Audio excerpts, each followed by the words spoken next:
North Korea has made its strongest nuclear threat to Australia, warning if our government continues to follow American policy, it could be suicidal.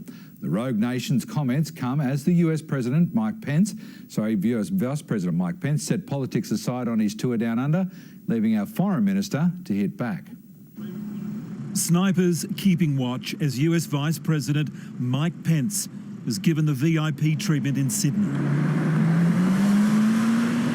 Mr Pence and his wife Karen had the run of Taronga Zoo. A close encounter with an emu and then getting pally with a roo. She's waking up.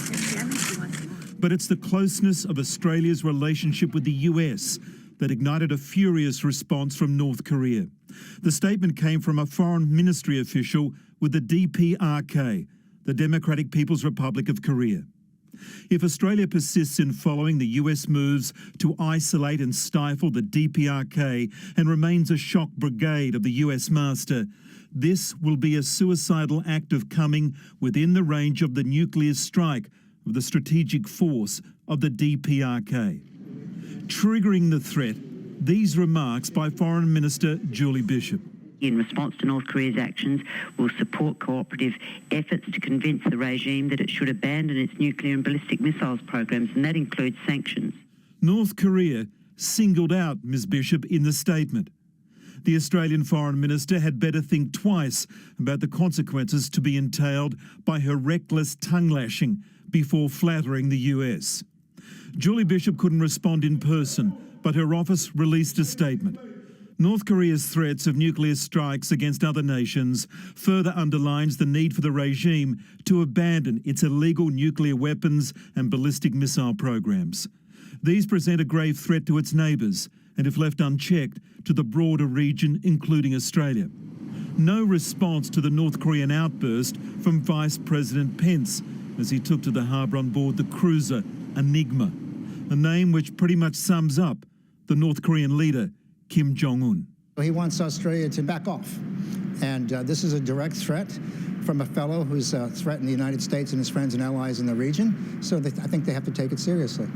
In the early days of the Trump presidency, the US-Australia alliance appeared a bit wobbly. But during this visit, Prime Minister Malcolm Turnbull has given the US Vice President a very clear message. When it comes to North Korea, as far as Australia is concerned, it's all the way with the USA. Mark Burrows, 9 News. And Nine's Brett McLeod is in South Korea tonight. Brett, is North Korea really capable of carrying out these threats? Well, if there's any country that knows about the threat from North Korea, it's this one, South Korea. And only last year, the North threatened to turn South Korea into a sea of fire with nuclear weapons. But then they threatened to do that the year before and the year before that. And so far, of course, they haven't. They are trying to build up their missile capability as rapidly as possible and their nuclear capability. But no one thinks they have the ability to launch a missile as far as Australia now, and could be several years away before that happens. That said, they've upped the rhetoric again this afternoon about the US aircraft carrier, the Carl Vinson, recently in Australian waters, now almost in Korean waters, with the North Koreans saying they will blow that aircraft carrier up. It can't be a coincidence that all this is going on while the Vice President Mike Pence is in Australia. Darren? Thank you very much, Brett.